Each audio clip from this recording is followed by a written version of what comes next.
तो पंच महाभूत का हम निरंतर उपयोग ले रहे हैं। अब आते हैं पदार्थों की मुख्यतः कितनी अवस्था है? 3 है, ठोस, द्रव, गैस, लिक्विड, सॉलिड, गैस रूप में।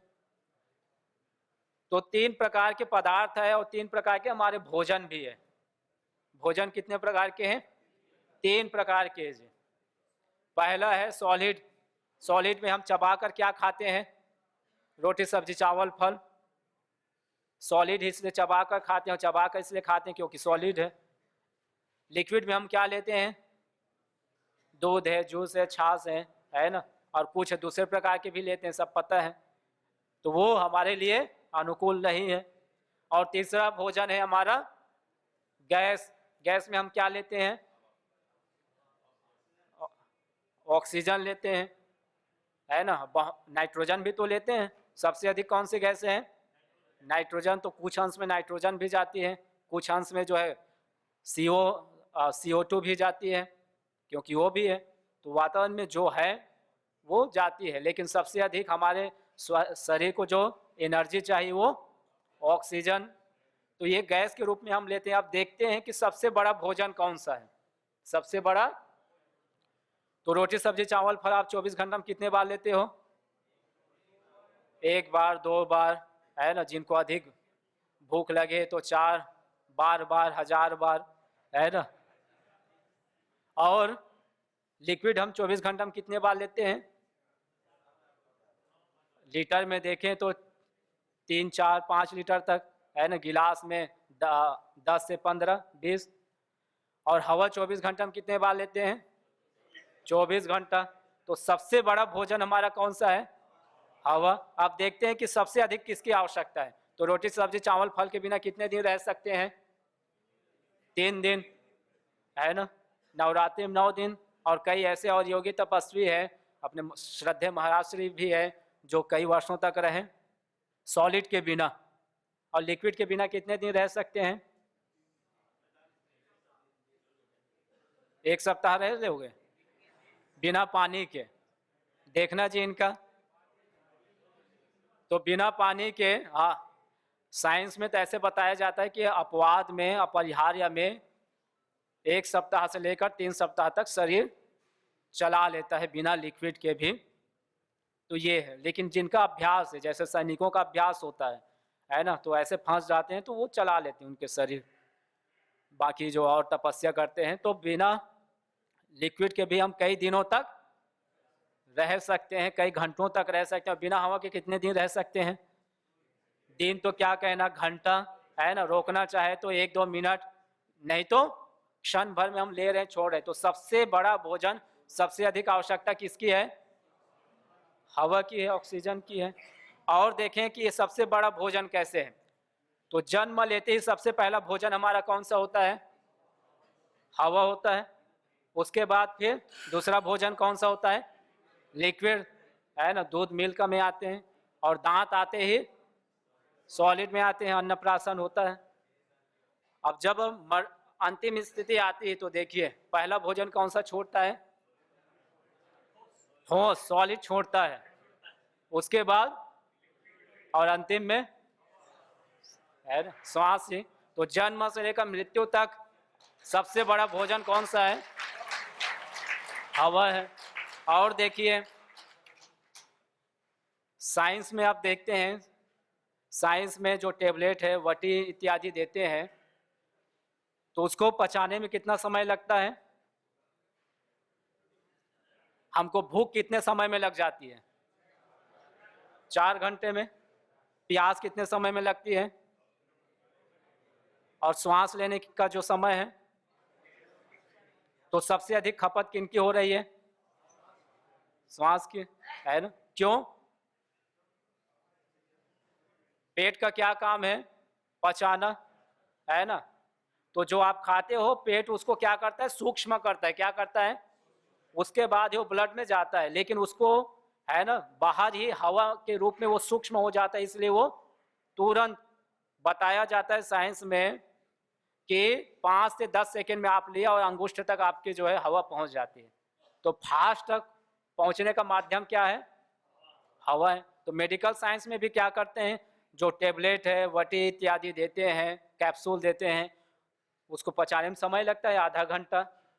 उसी को फिर वो क्या करते हैं, लिक्विड में देते हैं, इंजेक्ट करते हैं बॉटल, उससे भी है ना 15 मिनट लग जाता है पचाने में। फिर जब उसमें भी लाभ नहीं मिलते तो उनको क्या करते हैं, ऑक्सीजन सपोर्ट में रखते हैं, आइसोलेट करते हैं। क्यों? क्योंकि वो दवाई जो है तुरंत हवा के माध्यम से पहुंच जाए। तो सबसे बड़ा भोजन, सबसे अधिक आवश्यकता किसकी है? हवा की है। और वो हवा आज क्या होती जा रही है? दूषित होती जा रही है। आज देख रहे हैं दिल्ली में, आपको बताएं WHO के अनुसार से पूरे विश्व में 70 लाख से अधिक लोगों की मृत्यु किससे हो जाती है? प्रदूषित हवा। क्यों? क्योंकि सबसे बड़ा भोजन है, सबसे अधिक आवश्यकता है, छोड़ नहीं सकते। अब दिल्ली में रहने वाले तो एक छोड़ सकते हैं कि जी यहाँ ठीक नहीं है, घर में चलो 5 किलोमीटर में जाकर लेंगे, कर सकते हैं क्या? आप यहाँ तक आए प्रवास करके, है ना, तो रास्ते में आपको पानी की आवश्यकता पड़ी होगी, भोजन, तो यहाँ ठीक भोजन नहीं, चले ऑर्डर करके या कहीं से जो है अपने संबंधी उसे मंगा लेंगे। किए कि नहीं किए? 50 किलोमीटर 100 किलोमीटर में अच्छा भोजन मिल जाएगा। पानी भी वैसे यहाँ ठीक नहीं है ना, अधिक रेट है, चलो वहाँ पर। हवा कर सकते हैं क्या कि यहाँ ठीक नहीं, चलो 10 किलोमीटर 5 किलोमीटर में जाकर लेंगे? नहीं कर सकते। तो इस कारण से पूरे विश्व भर में सबसे अधिक मृत्यु दर किसकी है?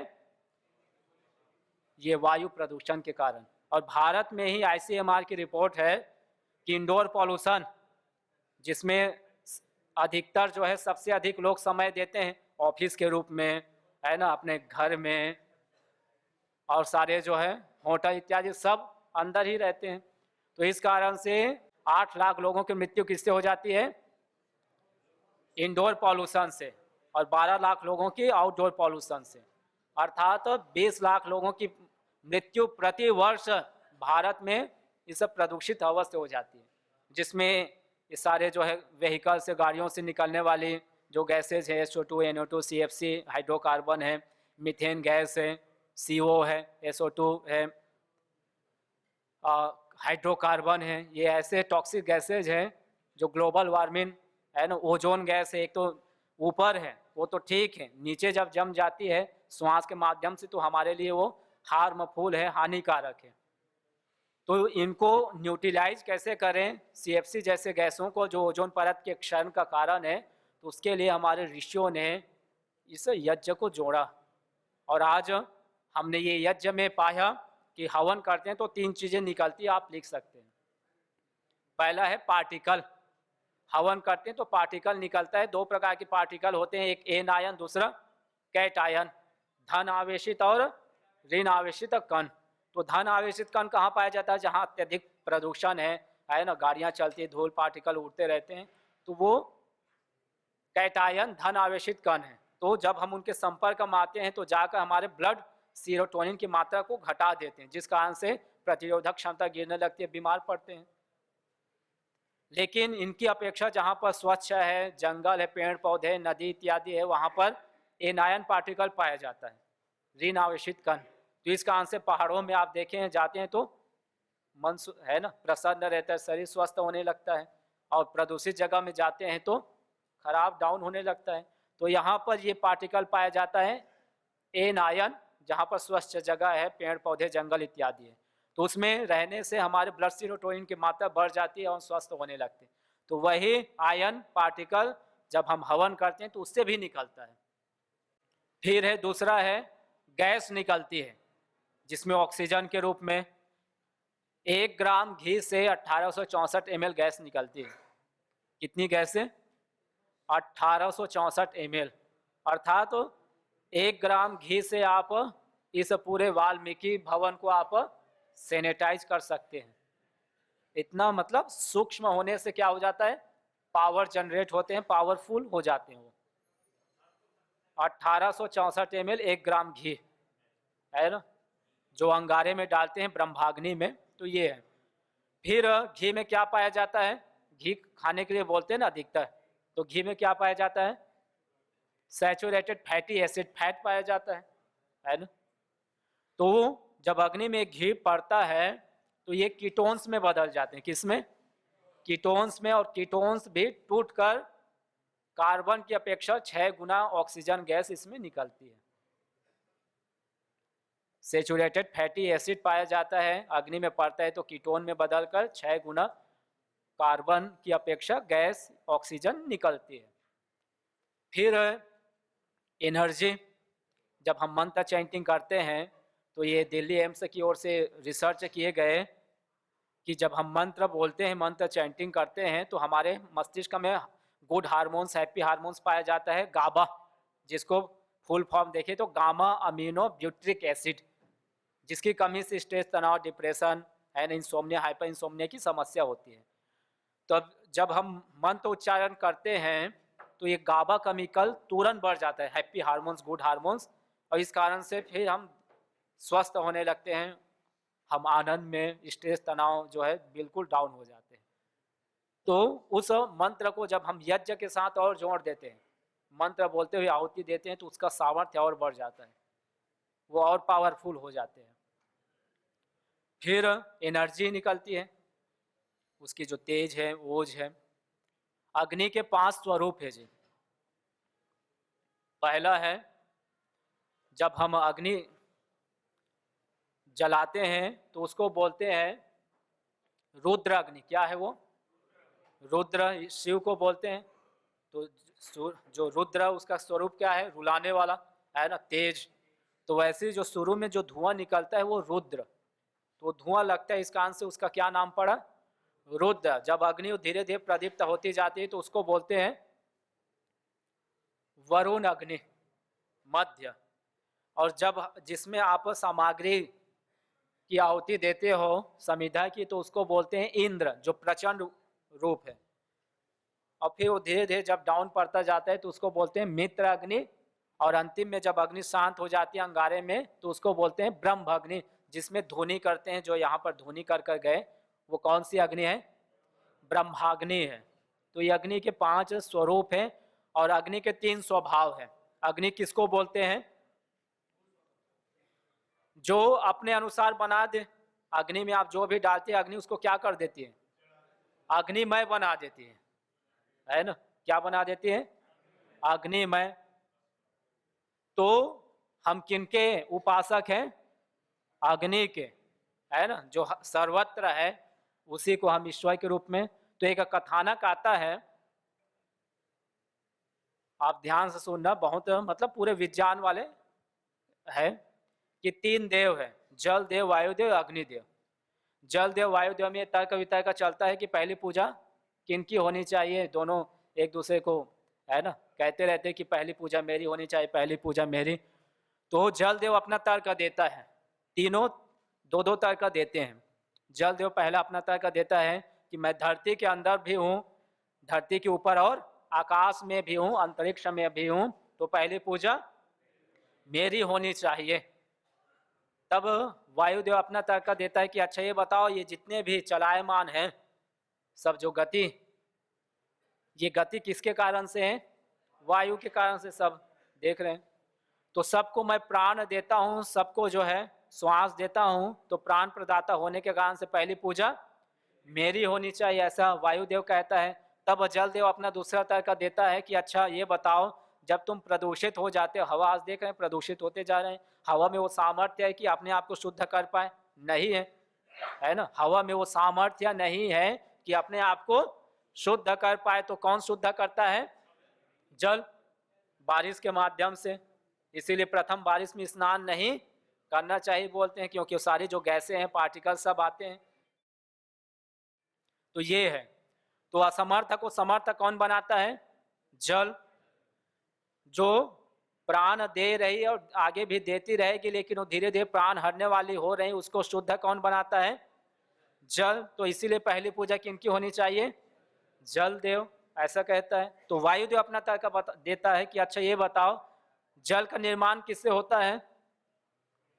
वायु से होता है। H2O, hydrogen gas, oxygen gas, दोनों मिलकर जल का निर्माण। तो जो निर्माता है वो क्या होता है? प्रथम पूज्य होता है, बड़ा होता है। तो जल का निर्माता कौन है? वायु। तो पहली पूजा वायुदेव। तो इस प्रकार से तर्क वितर्क का चलता रहता है, कोई समाधान नहीं मिलता है तो ये चल पड़ते हैं अग्निदेव के पास कि हे अग्निदेव, अब आप ही कोई निर्णय दीजिए कि हम दोनों में पहली पूजा किनकी होनी चाहिए। तो अग्निदेव कहता है ना पहली तुम्हारी पूजा होगी ना पहली तुम्हारी पूजा होगी, पहली पूजा मेरी होगी। ये तो दोनों संशय में पड़ गए कि हम तो अपने लिए आए थे, ये तो हम दोनों को ही छोटे बताकर अपने आप को बड़े बता रहे हैं। तब ये दोनों इनसे तर्क मांगते कि आप हमसे कैसे बड़े हो गए बताइए। तो पहला तर्क अब ये अपना देता है कि अच्छा ये बताओ जो सूखी लकड़ी है इसमें क्या तुम दोनों प्रवेश पा सकते हो, या इस प्रकार से कोई है ना गोबर के कुंड हो इसमें क्या तुम दोनों प्रवेश पा सकते हो। तो वायुदेव कहता है कि जी मैं इसको तो बाहर से स्पर्श कर सकता हूँ, अंदर तो नहीं जा सकता। जलदेव कहता है कि मैं इसको बाहर और अंदर से है ना भिगा सकता हूँ, प्रवेश पा सकता हूँ। तब दूसरा तर्क देता है कि अच्छा ये बताओ ये जो ठोस लोहा है इसमें क्या तुम दोनों प्रवेश पा सकते हो। तो वायुदेव तो ऐसे पीछे हट गया था कि मैं इसको बाहर से ही स्पर्श कर सकता हूँ। जलदेव भी कहता है कि मैं भी इसको बाहर से स्पर्श कर सकता हूँ, इसे ठोस लोहे के अंदर नहीं। तब अग्निदेव कहता है कि जहां तुम दोनों की पहुंच नहीं वहां मेरी पहुंच है, और इसीलिए अग्नि हर जगह है, अग्नि हर जगह है। आप यहाँ पर अग्नि रखे तो तुरंत इसके एक एक है ना अणु परमाणु में अग्नि प्रवेश पा जाती है। तो अग्नि हर जगह है, लोहे में अग्नि है, हमारे अंदर भी अग्नि है, पानी में भी, वायु में भी, मिट्टी में भी, लकड़ी में भी, पत्थर में भी, तो हर जगह अग्नि है। और जब सृष्टि प्रारंभ हुए तो सर्वप्रथम जो खोज है ऋषियों की वो अग्नि की है। हमारे सबसे प्राचीन ग्रंथ कौन सा है? वेद, प्रथम वेद, ऋग्वेद में प्रथम सूक्त अग्नि सूक्त, और अग्नि सूक्त में भी प्रथम जो मंत्र है अग्निमीड़े पुरोहितम यज्ञस्य देव मृत्युजम होतारम रत्न धातमम। तो सर्वप्रथम किनकी उपासना की गई? अग्नि। क्यों? क्योंकि वो हर जगह है, वो हर जगह है।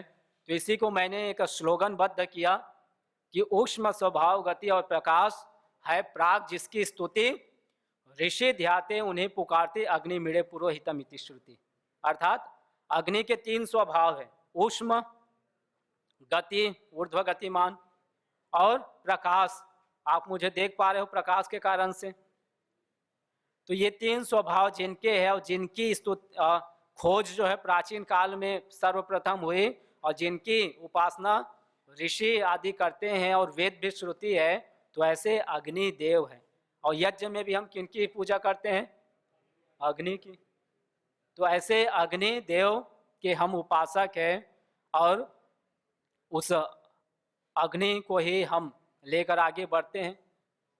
अग्नि आगे बढ़ाती है ना, टायर्स लाइट जो भी है, जब वो आगे हो तभी आप आगे बढ़ते हो, नहीं तो आगे नहीं बढ़ते हैं। अब बढ़ते हैं तो देखते हैं है ना क्या होता है। तो इसीलिए अग्नि हर एक क्षण आवश्यक है। तो ये सारे जो सिद्धांत आपको बताए आयुर्वेदेश वाला, उसी के आधार पर कि जो हम लिक्विड सॉलिड फॉर्म में लेते हैं उसको यदि हम हवन में हवा बनाकर लेते हैं तो वही लाभ मिलता है।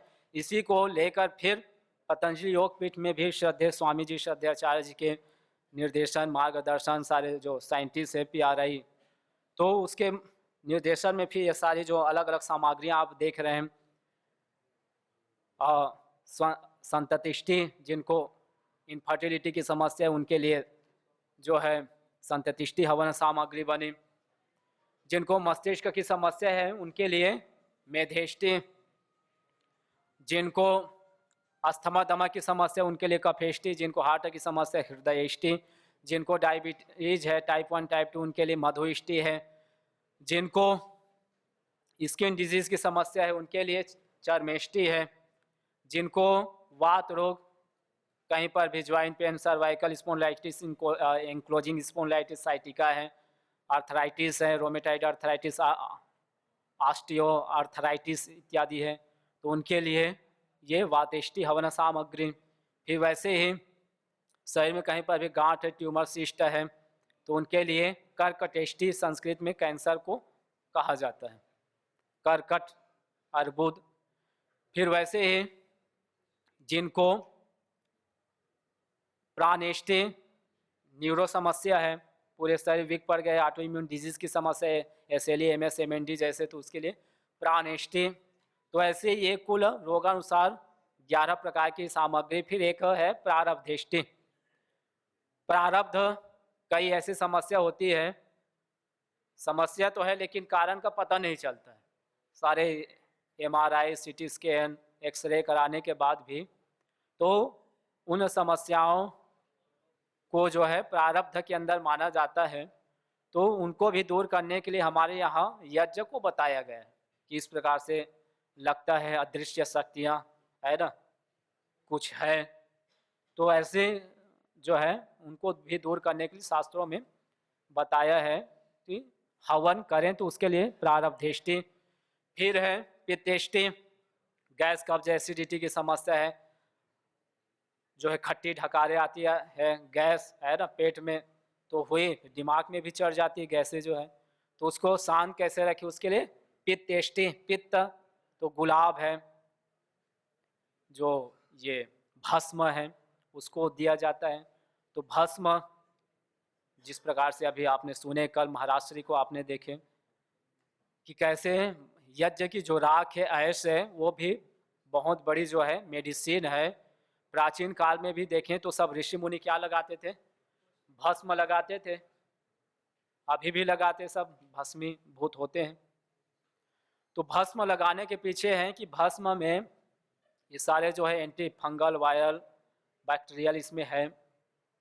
और 1 लीटर जो जल है उसमें 10 ग्राम भस्म यदि हम डालते हैं पानी में, तो तुरंत पानी क्या हो जाता है, अल्कलाइन हो जाता है। बीमारी हमेशा की इस शरीर में होती है एसिडिक बॉडी में, ये साइंस का सिद्धांत है। बीमारी हमेशा किस शरीर में होती है, एसिडिक बॉडी में, अम्लीय शरीर में हमेशा रोग होता है। तो शरीर को अल्कलाइन करना है, क्षारीय करना है, तो उसके लिए सबसे अच्छा जो माध्यम है वो है भस्म है। तो 1 लीटर में 10 ग्राम भस्म आप पोटली बांधकर या फिर ऐसे छोड़ दें, उसके बाद फिर आप छान कर पीते हैं, तो शरीर बिल्कुल अल्कलाइन हो जाता है और अल्कलाइन में कोई बीमारी नहीं होती है।